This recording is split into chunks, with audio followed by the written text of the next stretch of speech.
Un mot pour ceux qui nous regardent, l'investisseur français qui aurait envie finalement de prendre un pari dollar, est-ce que c'est une bonne idée?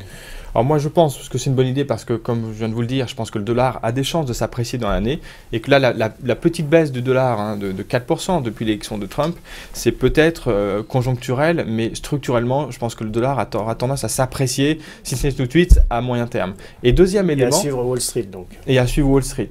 Et deuxième élément, c'est toujours bien de diversifier, de se prémunir. S'il y a une crise économique, s'il y a une crise politique qui a un impact financier sur les marchés, c'est clair qu'à ce moment-là, quels sont les actifs de référence, quelle est la devise de refuge, ce sera le dollar, quoi qu'il arrive. Même si la crise est aux États-Unis, c'est vers le dollar qu'il faudra se tourner. C'est notamment le cas aujourd'hui qui est important, qu'on retrouve souvent chez nos clients, nos épargnants, c'est en fait aujourd'hui, il y a des gens qui ont plus de 70 ans, qui ont un patrimoine, mais qui ont besoin de revenus complémentaires. Souvent on se dit, à la retraite, on a besoin de revenus complémentaires, mais à partir de 70 ans, on peut baisser ce niveau attendu de revenus. Et bien là, en fait, si on a une attente en termes de revenus complémentaires, qu'on dispose d'une somme, par exemple, investie en immobilier, et qu'on cède cet immobilier-là, on peut le placer dans le cadre uniquement de l'ouverture d'un nouveau contrat.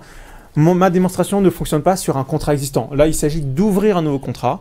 Et point encore sur lequel il faut être très vigilant, s'il y avait, par exemple, on investissait 100% du patrimoine financier d'un épargnant, là, on pourrait avoir des problèmes fiscaux parce qu'on pourrait considérer qu'on va dans le sens de l'abus de droit. L'atout principal, et je reviens sur la crise précédente, ce qui avait amené beaucoup d'épargnants français à aller sur la partie luxembourgeoise, dans le charme le plus absolu, c'est ce qu'on appelle le triangle de sécurité.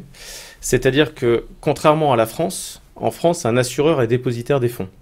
C'est-à-dire que si j'ai des unités de compte, donc j'ai un fonds commun de placement de n'importe quelle société de gestion dans mon contrat d'assurance vie français, ce fonds commun de placement, il est bel et bien logé dans la compagnie d'assurance. Alors qu'au Luxembourg, il sera logé dans une banque dépositaire et non pas chez l'assureur. Ce qui en clair veut dire, si mon assureur vie fait faillite, je perds tous mes avoirs, alors qu'au Luxembourg, s'il fait faillite, je pourrais récupérer quand même ce sur quoi il a investi. Tout à fait, puisque au Luxembourg, les unités de compte, ou du moins les parts de fonds communs de placement que j'ai, seront chez un dépositaire bancaire.